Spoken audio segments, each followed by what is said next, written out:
B-Leaguers back again. Here we are with the week 1 review and our week 2 preview, and some really exciting matches there, especially the one between Rose and Giles going down to the last quarter of the last game on Monday Night Football.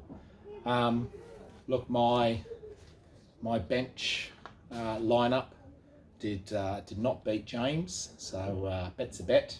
I bet with myself, and I will be singing the Dallas Cowboys theme song. It is a cracker. Best performance of the week, a bit of an obvious one, goes to Grant. 360 points.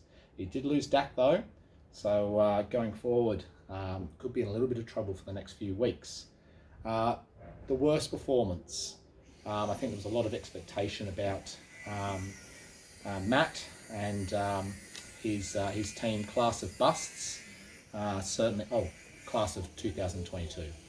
I think Class of Busts would probably be a better name. But he's looking to rebound and get on the board this week with the first win. So, without further ado,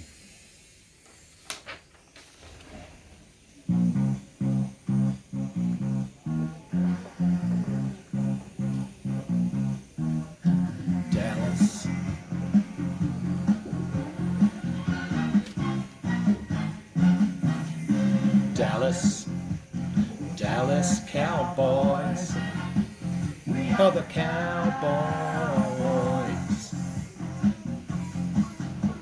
Super coach, super team, beat out all the ugly and mean. Get on, get down, y'all. Dallas Cowboys, football show ball.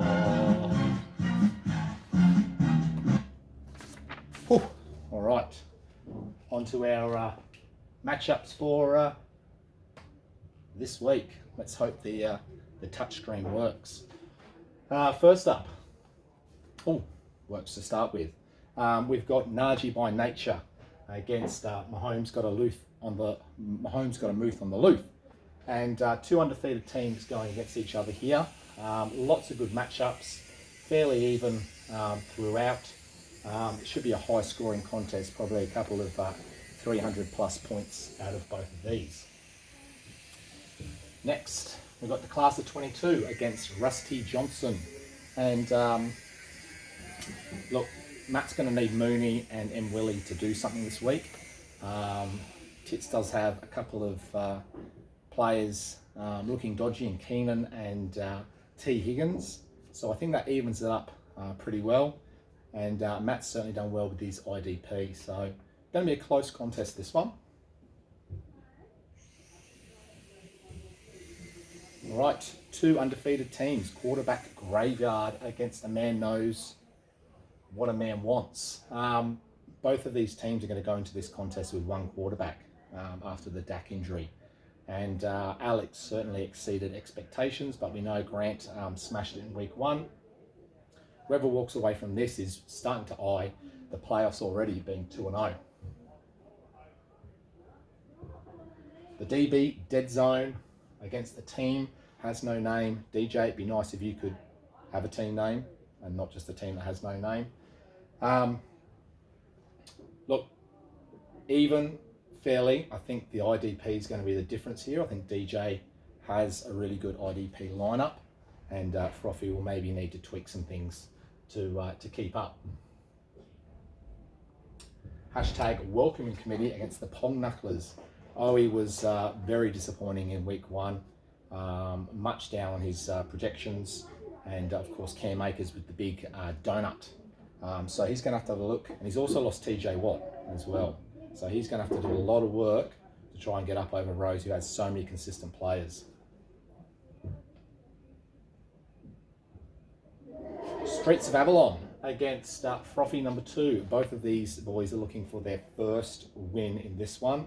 I think Harrow was quite unlucky to lose first up. I think, with Rogers getting 2 points, he could have been sitting at 1-0. Which is going to have his work cut out to really play around with a few things and try and get that score up.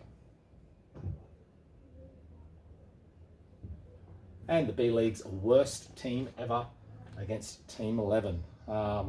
This is week 2 of our Streak Gate to see if anyone is going to be filming themselves doing a streak. I think it won't be Jace this week, but stranger things have happened. If you remember a few years ago when we had 10 players or 11 players on the lineup, and one of our first players only played the first year. Dowlow only had 6 active players and still beat Jace. So there's a chance, and James's team certainly did well in terms of outperforming that. So that's it for this week, boys. Make sure you got your lineups all sorted, and hope you enjoy the rest of your week.